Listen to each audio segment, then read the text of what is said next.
Nah, di sini kita akan bahas terkait trigonometri terapan. Jadi, trigonometri itu digunakan seperti apa sih di teknik sipil atau di konstruksi gitu ya, khususnya jalan ataupun jembatan. Kita nanti akan bahas terkait posisi, absis, ordinat, dan juga aturan sinus ataupun kosinus.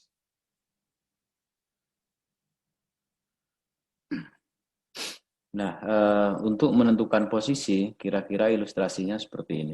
Ini ada sumbu kartesius gitu ya.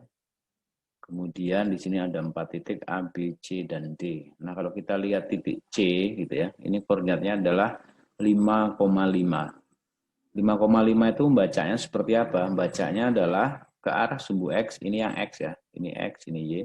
Ke arah sumbu X itu 5 satuan, 1, 2, 3, 4, 5. Kemudian ke arah sumbu Y itu 5 satuan juga. 2, 3, 4, 5. Nah, kalau saya tempatkan titik yang lain gitu ya, tetap di sini, di kuadran 1. Kenapa Bapak pilih kuadran 1? Karena kalian mungkin lebih mudah membayangkannya gitu ya, di kuadran 1. Nah, saya tempatkan titik di sini. Gitu ya. Titik di sini. Nah, kalau titik di sini berarti koordinatnya berapa? Tentunya koordinatnya adalah, ya ini, kita lihat. Kita tarik ordinat ke sini, kemudian kita tarik garis ordinat ke sini sehingga kita akan dapat absis, gitu ya. Kemudian tarik garis absis di sini sehingga kita dapat ordinat. Sehingga ini X-nya adalah 1, kemudian Y-nya 2. Nah, artinya titik ini koordinatnya adalah 1,2. Nah, misalnya saya kasih nama titik P. Gitu. Kemudian Bapak ambil garis gitu ya, garis sejajar sumbu X, kemudian saya taruh di sini. Nah, seperti itu, saya pindahkan garis tadi. Kemudian ini juga antara P, titik P dan C, Bapak juga hubungkan sehingga membentuk sebuah garis. Nah, tentunya di sini akan membentuk sudut ya. Sudut. Nah, sudutnya Bapak kasih nama alfa gitu. Nah, kemudian dari sini tadi udah kita jelaskan ya bahwa koordinat P itu ya ini 1,2. Dari mana gitu. Dari mananya ya ini ke sini 1, ke arah X, ke arah Y-nya 2. Kemudian setelah itu ada pertanyaan nih. Kalau gitu besarnya sudut alfa ini berapa? Gitu. Besarnya sudut alfa berapa? Nah, dari sketsa ini atau gambar ini tentunya kita akan bisa menghitung sudut alfa itu berapa gitu ya. Caranya seperti apa gitu ya. Nah, sebelum menghitung di sini ini ada garis ini. Jarak ini kan kalau dari sumbu kartesius yang sederhana ini angkanya tidak terlalu besar gitu ya. Ini sebenarnya bisa kita hitung nih kotak-kotaknya. Ada 3 kotak gitu ya. Nah, ini kita kasih nama itu delta Y. Atau secara matematis delta Y ini disebut dengan ordinat gitu ya. Ordinat. Kemudian yang di sini sama gitu ya. Oh, berarti ini adalah delta X gitu ya. Atau disebut basis gitu ya. Absis gitu ya. Di sini absis, di sini ordinat. Nah, absisnya berapa? Tentunya ini. 1, 2, 3, 4. Oke, kita lanjut. Nah, dari sketsa ini sekarang kita memiliki notasi untuk segitiga siku-siku ini. Sisinya ada 3, yaitu PC yang miring, kemudian yang ini absis, ini ordinat, yaitu delta Y, yang ini delta X. Gitu ya. Nah, dari sini kita tahu saat meninjau alfa, berarti PC ini adalah sisi miring. Kemudian delta Y atau ordinat ini adalah sisi depan dan delta X merupakan sisi samping. Nah, dari sini kita tahu dari materi sebelumnya bahwa sinus itu adalah ini, sisi depan dibagi miring atau delta Y dibagi BC, tentunya gitu. Kemudian cos juga kita tahu samping atau delta X dibagi miring. Nah, tangannya sinus per kosinus, gitu. Sehingga delta Y per delta X. Nah, ini dari bahasan sebelumnya. Nah, dari ini semua, kita kan tahu ya, kalau tadi kita menghitung kotak gitu kan, menghitung kotak tahu absisnya, menghitung kotak tahu delta Y-nya. Nah, kalau angka yang besar kan tidak mungkin akan kita lakukan seperti itu ya. Itu sebenarnya bisa kita hitung, nanti kita jelaskan. Nah, penjelasannya adalah seperti ini. Delta X itu adalah gitu ya, absis ini. Absis ini adalah cara menghitungnya adalah ini. X-nya punya C dikurang X-nya punya P. Gitu. Jadi ya 5 dikurang berapa? X-nya P berapa? 1. Gitu ya. Jadi di sini ya 5 dikurang 1. Nah, sehingga 4. Ya karena ini sederhana bisa kita hitung kotak, tapi kalau koordinatnya angkanya besar kan, ya tidak mungkin akan kita hitung dengan grafis gitu ya, tentunya analitis seperti ini. Atau secara umum absis itu adalah X titik tujuan dikurang X titik awal. Jadi awalnya di B, tujuannya di C. Jadi akan beda hasilnya jika gitu ya. Kita memandangnya C sebagai awal, akhirnya di P, tentunya ya dibalik 1 dikurang 5. Dengan cara yang sama kita bisa menghitung delta Y. Gitu ya. Delta Y ya Y tujuan, di sini 5 dikurang Y awal. Y awalnya 2. Sehingga hasilnya 3. Nah, bagaimana dengan PC? Ya, berarti kita memanfaatkan aturan Pitagoras. Karena kan kalau kita impitkan gitu ya, delta X kita naikkan, delta Y kita naikkan di sini, ketemu dengan sini gitu ya. Ujung ini ketemu ujung ini, ujung ini ketemu ujung ini, tentunya di sini akan membentuk sudut 90 derajat atau siku-siku. Nah, PC ya ini kayak Pitagoras. Nah, sehingga dapatlah PC itu 5. Ya. Sebenarnya sederhana sekali ya. Oke, kita lanjut. Nah, kita sudah dapat nih dari persamaan sebelumnya. Ini, kemudian delta X, delta Y, dan PC ini. Sisi-sisinya masing-masing sudah ada angkanya. Nah, kita sekarang akan menghitung berapa sih besarnya sudut alfa ini dengan menggunakan persamaan ini. Kita bisa menggunakan sinus, bisa menggunakan kosinus, bisa menggunakan tangen, gitu ya. Perbedaannya adalah saat menggunakan sinus dan kosinus, kita perlu menghitung terlebih dahulu ini jarak dari P ke C. Tapi kalau kita menggunakan tangen, kita tidak perlu menghitung PC. Cukup menggunakan ordinat dibagi absis atau sisi di depan sudut dibagi sisi di samping sudut. Nah, hasilnya harus sama, dihitung dengan sinus, dihitung dengan kosinus maupun tangen. Nah, kita hitung satu-satu. Sinus alfa sekian. Nah, sinus alfa sama dengan 3/5 atau 0,6, maka alfanya berapa? Alfanya berarti ya sama dengan inverse dari sinus 0,6 atau arcus sinus 0,6. Nah, bisa ditulis seperti ini. Nah, ada arcnya nih, arcus atau inverse gitu ya. Tulisannya seperti ini. Kemudian yang pakai kosinus, nah ini sama. Berarti ya arcus kosinus. Gitu. Kosinusnya kan pakai ini delta X per PC. Oh, ini delta X dibagi PC. Kemudian yang tangan, nah ini tangannya delta Y dibagi delta X ya, 3 dibagi 4, 0,75. Nah, ini. Nah, makanya kalian di sinilah butuh kalkulator saintifik itu. Karena sudutnya bisa jadi tidak istimewa. Gitu. Kalau istimewa kan ya tinggal dilihat aja. Kalau ini ya bisa dipastikan tidak istimewa sudutnya ya. Nah, ini Bapak coba hitung pakai Excel untuk membuktikan apakah menggunakan fungsi sinus, kosinus, dan tangan itu sama.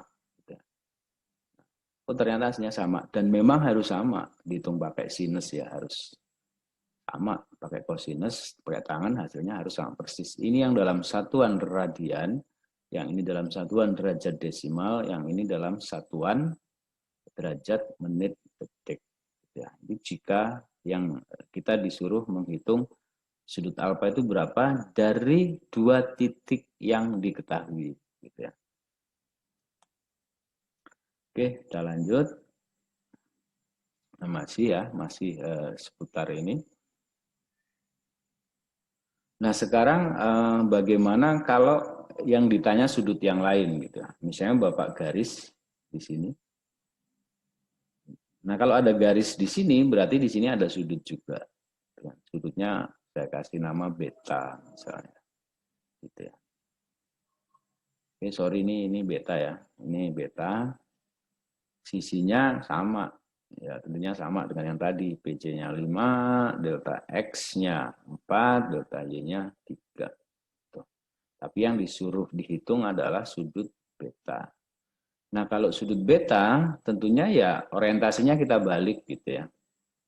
Saat menggunakan fungsi sinus gitu ya, menggunakan fungsi sinus, sisi di depan sudut beta mana? Kan dari sini ke sini. Dari ke sini itu apa? Ya delta X kan sama nih panjangnya. Jarak dari sini ke sini dan dari sini ke sini ya tentunya sama. Oh berarti delta X dibagi ini miringnya. Delta X dibagi PJ. Itu untuk sinus. Nah, kemudian kosinus ya sisi samping sudut ini dibagi miring. Nah, tangannya ya sinus per kosinus, jadinya delta X per delta Y. Ya. Dan kita lanjut untuk menghitung beta, ya tinggal dimasukkan saja angkanya ke persamaan-persamaan ini. Nah, sin betanya delta X dibagi PJ 0,8 gitu ya.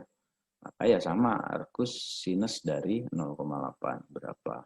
Nah, cosinus juga sama, tangen juga seperti itu. Nah, jika dihitung, ya ketiga-tiganya harus menghasilkan angka yang sama. Apakah sama dengan alfa? Ya tentunya tidak. Gitu ya. Karena kalau yang sama ya sudut ini harus 45, jadi dibagi 2 ya sama. Ini kan tadi ketemunya tidak 45, sehingga ya di sini pasti beda angkanya. Nah, kita hitung. Nah, ini sudut dalam satuan radian. Nah, ini kalau ketemunya nggak sama, pasti ada salah perhitungan. Kemudian ini dalam satuan derajat desimal, ini derajat menit detik. Oke. Dan ternyata keduanya ini ada hubungan. Ya. Oh sebentar, nggak saya gambar ya. Ada hubungannya apa? Alfa dan beta itu kalau dijumlahkan hasilnya ya 90 derajat. Jadi 53,1301 ya. Kalau dijumlahkan dengan hasil yang tadi 36,8699 itu ya hasilnya pasti 90 derajat. Tuh, untuk posisi ini. Oke, lanjut ke misalnya ada kasus di lapangan. Nah, misalnya seperti ini. Titik A memiliki koordinat 2,10 dan titik B memiliki koordinat 21,54. Artinya ini X-nya A itu 2, Y-nya A itu 10, X-nya B 21, dan Y punyanya B itu 54. Yang ditanya, tentukan sudut yang terbentuk dari arah timur, gitu ya, dari arah timur. Artinya dari arah timur itu, tahu ya, timur itu kalau Bapak gambarkan, nah ini, nah di sini timur, gitu ya. Di sini timur, kemudian utara, di sini barat, kemudian di sini selatan. Nah, itu. Nah, sudut yang terbentuk dari arah timur, artinya A-nya sebagai titik pertemuan, gitu ya. Jadi timur, ini kan, dari timur ke A kemudian ke B yang disebut sudut alfa atau dikasih notasi alfa. Kemudian sudut yang terbentuk dari arah selatan, dari arah selatan. Jadi dari selatan kemudian ketemu titik A dimanapun itu ya di sini berarti 2,10, kemudian tarik ke titik B. Nah ini kalau saya sketsakan, Kan jadinya seperti ini ya. Ini timur, utara, barat, selatan. Nah, kira-kira seperti ini sketsanya. Ini titik A, ini titik B. Sehingga yang alfa itu ya ini. Timur, gitu ya. Timur ke A, ke B. Oh, berarti sudut ini. Nah, inilah yang alfa. Kemudian yang beta tentunya ini. Selatan ke A, ditemukan ke B. Oh, artinya yang ini. Gitu ya. Nah, bagaimana cara menghitungnya? Oke, kita mulai dari yang alfa ini dulu. Ya, yang alfa. Cara menghitungnya sama seperti tadi sebenarnya. Ya, sama seperti tadi. Nah, saya pilih menggunakan tangan. Kenapa? Karena tadi kalau menggunakan tangan kita tidak perlu menghitung jarak AB. Tapi kalau pakai sinus atau kosinus boleh Pak, boleh. Tapi yang pertama dilakukan adalah menghitung jarak AB. Tanpa menghitung jarak AB nggak bisa menggunakan sinus dan kosinus. Nah, kalau ini saya langsung aja ya. Delta X ya. Delta X ini kan delta X nih. Kalau Bapak buat seperti ini kan delta X. Ini alfa gitu ya. Ini alfa. Dari sini ke sini adalah delta X. Atau biar nggak bingung seperti gambar tadi. Nah, dari sini ke sini adalah delta X. Kemudian dari sini ke sini adalah delta Y. Nah, sudutnya di sini. Berarti kalau pakai tangan, kan sisi depan dibagi samping. Gitu kan. Artinya ya delta X dibagi delta X. Delta X. Nah, delta X-nya, delta Y-nya berapa?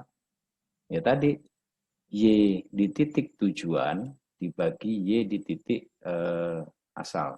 Nah ini, 54 dikurang 10. Kemudian delta X, X di titik tujuan 21 dikurang X di titik awal 2. Nah hati-hati di sini misalnya koordinatnya ada tanda minus gitu ya. Misalnya ini dirubah jadi min 2. Berarti di sini adalah 21 minus dalam kurung minus 2.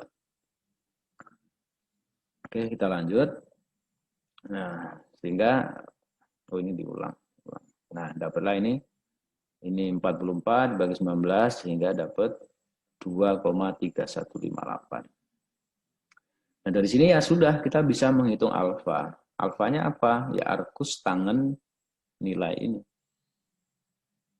Sehingga dapatlah alfa 66,64 derajat ini dalam satuan desimal, gitu, derajat desimal. Kita rubah ke derajat menit detik, oh sekian.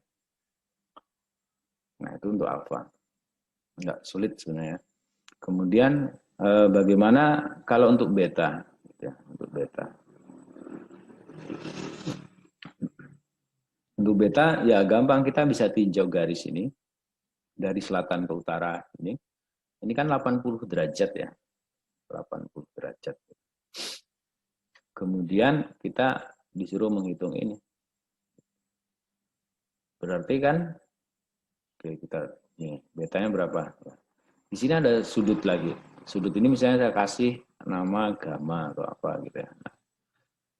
Nah, di sini gamma itu besarnya berapa? Ya sesuai materi sebelumnya, gamma ini pasti 90 dikurang alfa kan gitu. Karena ini alfa dari sini ke sini 90 derajat gitu ya. Sehingga yang sini ya pasti 90 derajat dikurang alfa sehingga sisanya tinggal gamma. Nah, sehingga untuk menghitung sudut ini beta, sudut beta ya tinggal 180 dikurang gamma atau gamma masukkan angkanya 90 min alfa. Nah, dapatlah betanya sekian. Cuma kalau dilihat di sketsa ya bisa aja pakai 90 derajat ditambah alfa ya sama saja. Oke, kita lanjut. Nah, kalau sekarang seperti ini. Titik A itu koordinatnya minus 180,40. Jika sudut yang terbentuk dari arah timur, artinya timur ke titik A kemudian ke B adalah 250 derajat, tentukan yang pertama koordinat B jika jarak antara A dan B 200 satuan. Nah, kalau yang udah angkanya besar gini ya akan sulit membuat kalau mencari dengan cara grafis ya, tentunya lebih mudah ya pakai analitis atau dihitung. Kemudian yang selanjutnya koordinat C jika jarak antara A dan C 300 satuan. Oke, kita buat sketsanya. Ini timur, utara, barat, selatan. Nah, kira-kira seperti ini. Sudut yang terbentuk dari timur ke A ke titik B atau ke titik C itu adalah sebesar 250 derajat. Oh ini. Artinya ini ada di kuadran berapa? Ini berarti ada di kuadran ketiga. Ya. Nah, kemarin kita sudah bahas nilai sudut di kuadran berapapun itu setaranya berapa di kuadran 1 itu ada persamaannya ya kemarin ya. Ada hubungannya lah gitu. Nah, kalau ini kita sketsakan di kuadran 1 gitu ya. Bayangannya di kuadran 1 lah gitu. Sebenarnya ini alfanya kira-kira seperti ini. Nah, gitu. Kemudian ini alfa, saya kasih nama alfa aksen, artinya bayangan dari sini dicerminkan gitu kan seperti ini. Nah, alfa aksen besarnya berapa? Karena ini di kuadran ketiga, tentunya alfa aksen berapa? Masih ingat persamaannya yang ada di kuadran ketiga. Sudut di kuadran ketiga itu kan 180 plus alfa gitu ya. Nah, atau seperti inilah. 250 di kuadran ketiga, ini kan kuadran 3 ya. Itu akan setara dengan ini. 70 derajat di kuadran 1. Artinya ini di kuadran 1 ya 70 derajat. Kalau dari sini ke sini 250 derajat setaranya. Tapi ingat di kuadran ketiga itu yang plus hanya nilai tangen. Sinus dan kosinusnya negatif. Dan di kuadran ke-1 itu semuanya positif. Itu yang perlu diingat. Jadi misalnya gini maksudnya. Saat menghitung misalnya nilai sinus, nilai kosinus atau tangen di kuadran ketiga, saat kalian memasukkan angka setaranya di kuadran 1 gitu. Misalnya kalian tidak terbiasa menggunakan misalnya sinus 250 berapa ya gitu. Kalian sebenarnya bisa menggunakan angka sinus 70 derajat ini, tapi hasilnya ya harus dinegasikan. Ketemunya kalau di kuadran 1 kan pasti semua positif. Untuk sinus dan kosinus ini misalnya ketemu plus berapa yaitu jadinya minus berapa gitu. Tandanya dirubah kecuali yang tangen. Kenapa tangen itu semuanya positif? Ya karena tangen itu kan sinus per kosinus. Kalau sinusnya negatif, kosinusnya negatif, tentu tangannya ya positif. Ya. Oke, kita teruskan. Nah, kita tahu bahwa A itu terdiri dari X dan Y atau X-nya A dan Y-nya A gitu ya. Kita tahu gitu. Kemudian oke, sehingga X-nya punya A, X-nya punya A itu adalah minus 180 dari mana tahunya? Oh, dari soal. Kemudian Y-nya A itu adalah 40. Dari mana? Dari soal juga. Gitu ya. Nah, kita disuruh menghitung koordinat B. Koordinat B berapa dari kasus ini? Gitu ya. Tentunya kita perlu menghitung XB dan YB. X-nya punya B dan Y-nya punya B. Nah, kita buat juga di sini sketsa. Ini untuk menghitung B ya, karena ini cuma sampai di sini. Ini juga ini. Ini delta X dari A ke B, tapi saya kasih aksen kenapa? Karena sebenarnya yang asli kan di sini X, delta X-nya. Dari A ke B, gitu ya. X-nya. Delta X aslinya di sini. Kemudian delta Y aksennya ini, delta Y aksennya itu kan sebenarnya dari sini ke sini. Nah, makanya di sini Bapak kasih aksen. Nah, kalau melihat ini kan agak, mungkin membayangkannya agak lebih susah, makanya ini saya transfer ke sudut yang setara dengan sudut yang ada di kuadran 3, tapi letaknya di kuadran 1. Makanya saya Bapak kasih ini, notasinya Bapak kasih aksen. Oke, kita lanjut. Nah, ini. Kita tahu di soal jarak dari A ke B itu 200 meter. Mana? Oh ini. Gitu. Ya. 200 meter. Kemudian kita tahu juga rumus sinus dan kosinus. Ya. Nah ini sinus alpha aksen, yang dilihat di sini. Sinus alpha aksen itu sama dengan ini, delta Y, tapi ini harusnya ada aksen ya. Coba tambahin. Nah, itu. Delta Y aksen dibagi AB, tapi AB-nya yang hasil cerminan juga, aksen juga itu. Kemudian yang kosinus sama juga itu ini delta X aksen dibagi AB aksen.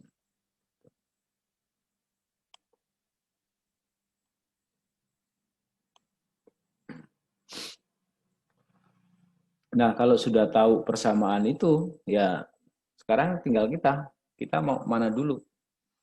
Oh, kita pengen tahu delta X dulu misalnya. Ya udah berarti pakai kosinus.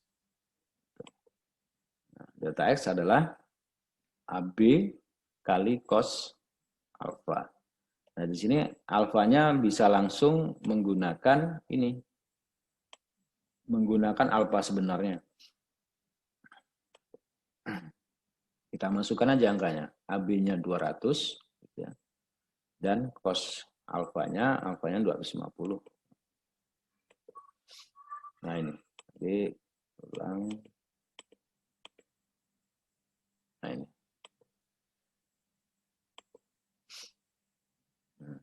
Kita masukkan angkanya 200 kali kosinus 250. Kita masukkan angkanya 200 kali, kosinus 250 itu minus 0,342. Nah, kalian kalau pakai 70 di sini, ini hasilnya pasti positif. Ya, makanya harus dinegasikan. Ini karena langsung, kalau kalian buat pakai kalkulator yang langsung minus. Sehingga hasilnya jadinya minus 68,4040. Nah, dari gambar ini sebenarnya kalian bisa ngecek hasilnya.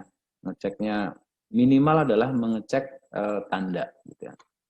Delta X aslinya kan ke kiri ya. Delta, arahnya ke kiri. Oh ya berarti negatif. Begitu juga untuk delta Y ke bawah berarti ya negatif. Nah, kita cek yang delta Y. Nah, delta YAB 200 kali sinus 250. Sinus 250 berapa? 250 ternyata minus 0,9397. Sehingga hasil akhirnya delta Y-nya adalah minus 187,9385.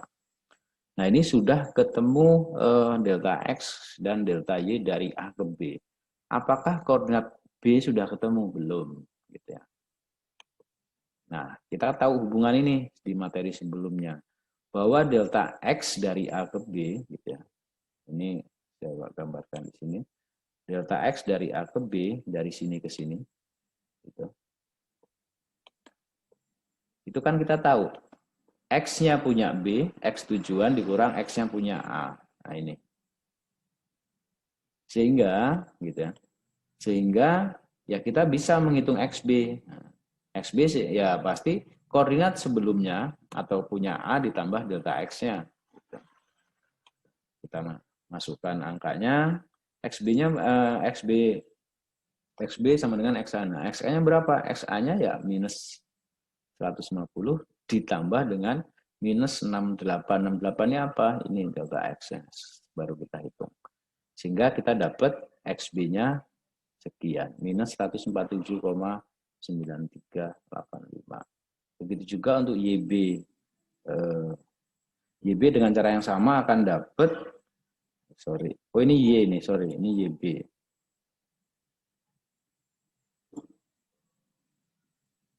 Ini Y. Nah, ini YB.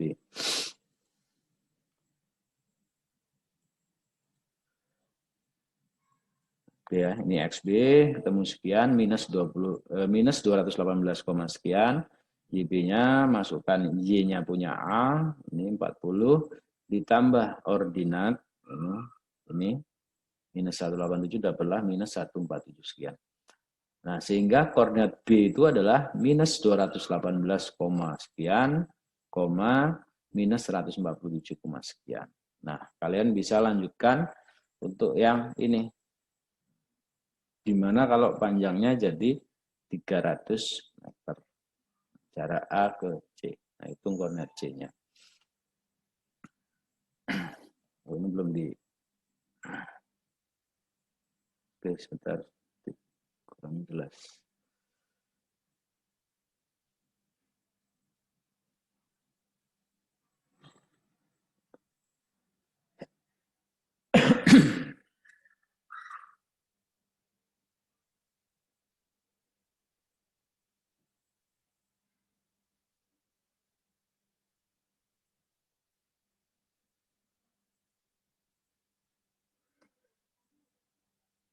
Nah, ini ada soal lagi seperti ini. Nah, misalnya ini penerapan aturan sinus kemarin ya.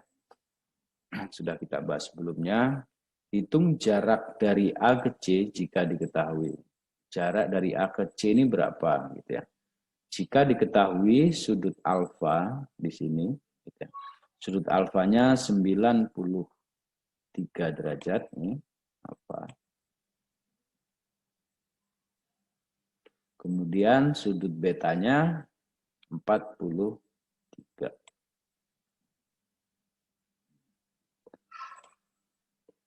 Kita disuruh menghitung jarak dari A ke C jika diketahui koordinat B dan C gitu ya.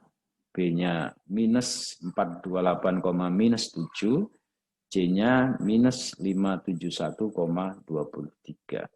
Nah, gimana caranya? Oke, kita bahas. Kita di sini menggunakan aturan sinus.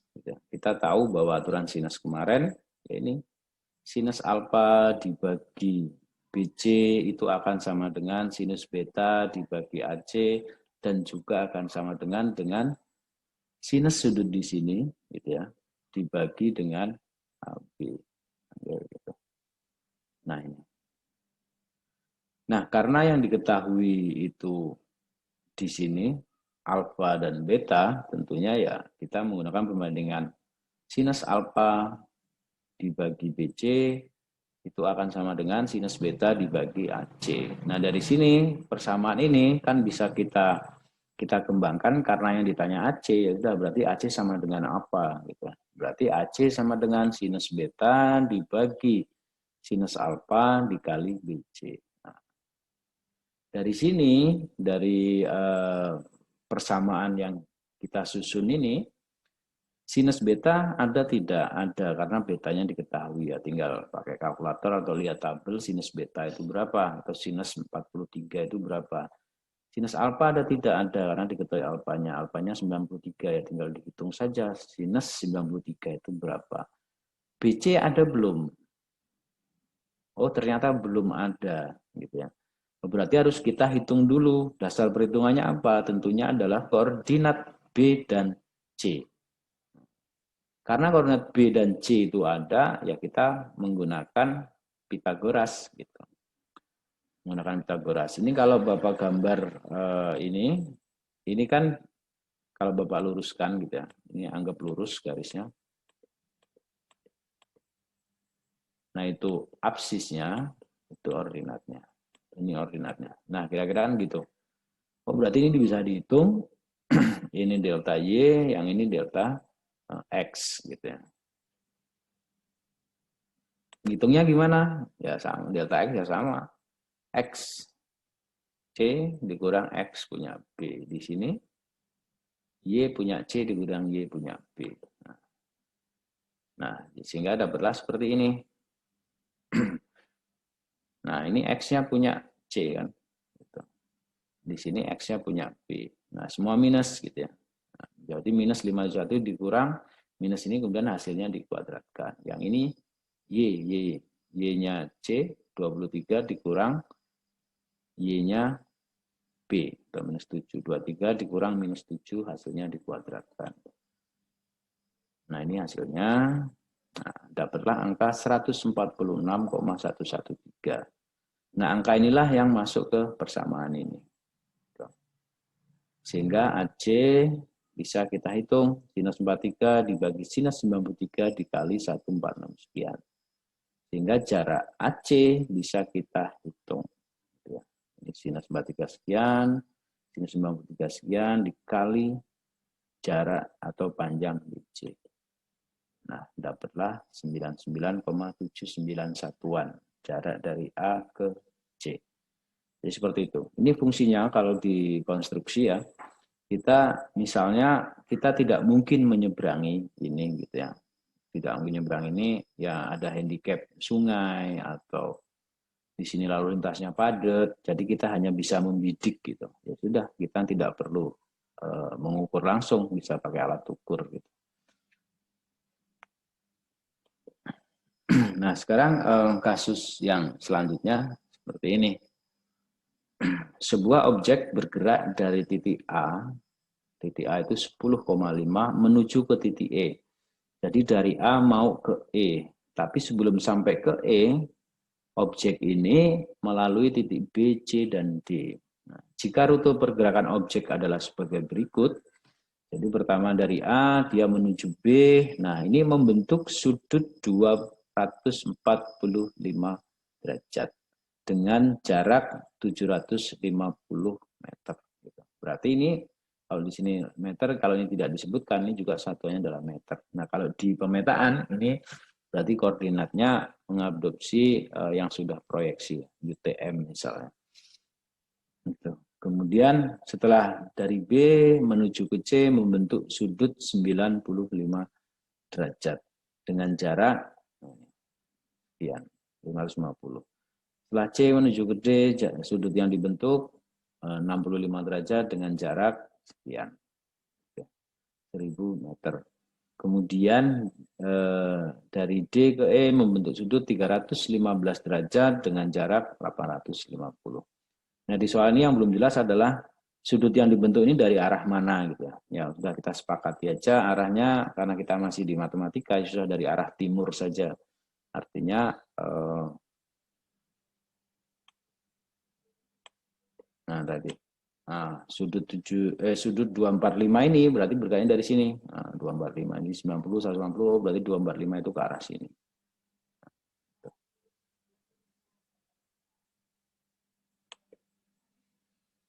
Kemudian soal yang suruh menjawab adalah buatlah sketsa perjalanan objek. Nah, kalian harus terbiasa nih buat sketsa.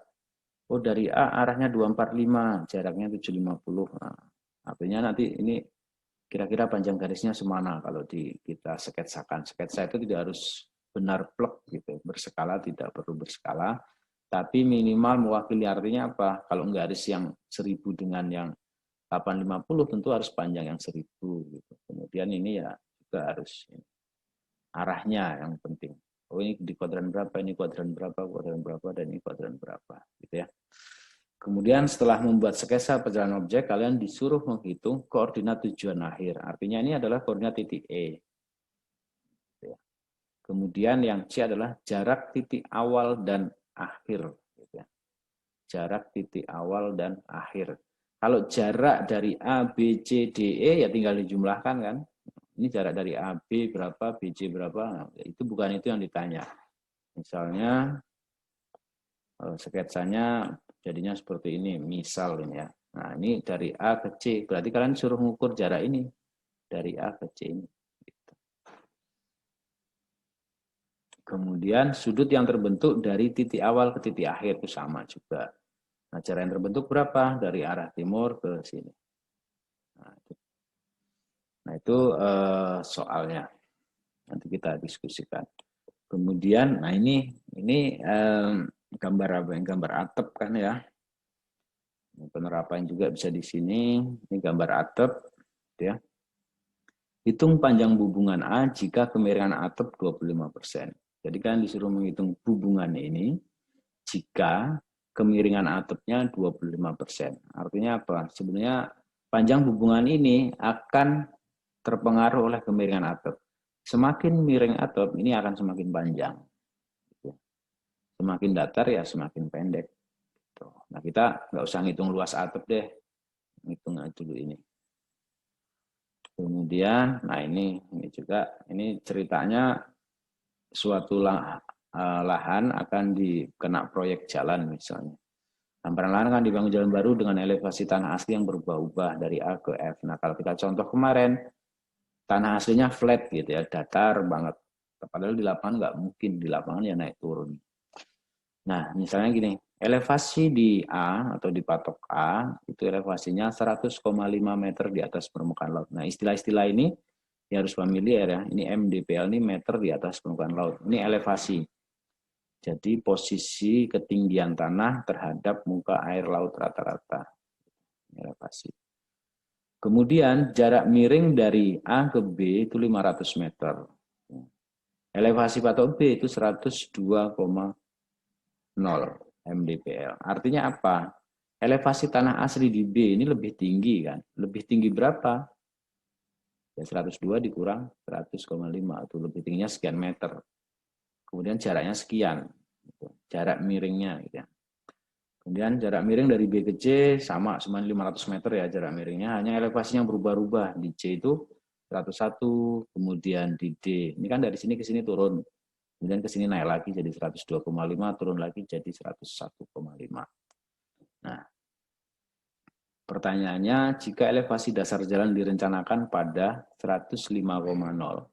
Nah, misalnya jalan ini mau direncanakan dasar jalannya ya, belum aspalnya, timbunan tanahnya lah gitu. Timbunan tanahnya mau direncanakan di elevasi 105 dan kemiringannya, oke lah biar nggak sulit, oke kita nolkan saja. Jadi mau diratain benar gitu, ratain benar di elevasi sekian. Pertanyaannya yang pertama adalah sudut vertikal dari A ke B, gitu ya. Jadi dari elevasi 105 ke elevasi 102 dengan jarak miringnya sekian, 500 meter, itu membentuk sudut berapa sih? Sama juga ini yang dari B ke C, C ke D, dan D ke E. Kemudian kemiringan lahan. Kemiringan lahan dari A ke B berapa? Dari B ke C berapa? Dan seterusnya. Kemiringan itu bisa pakai angka desimal atau pakai persen. Nah, kemarin kita sudah bahas kan masalah kemiringan, yang gradien itu yang M. Nah, kalian bisa pakai itu. Kemudian dan C, untuk mencapai elevasi rencana yang 105 tadi ya, 105 mdpl, yang dibutuhkan ini pekerjaan apa sih? Galian atau timbunan? Nah, ya kalian cari tahu nih, ini harus digali atau ditimbun gitu. Kemudian, jika lebar badan jalan itu 5 meter, berapa total volume pekerjaan tadi galian atau timbunan yang dibutuhkan? Kalau galian yang dibutuhkan, galian yang berapa meter kubik? Kalau timbunan yang dibutuhkan, berapa meter kubik juga?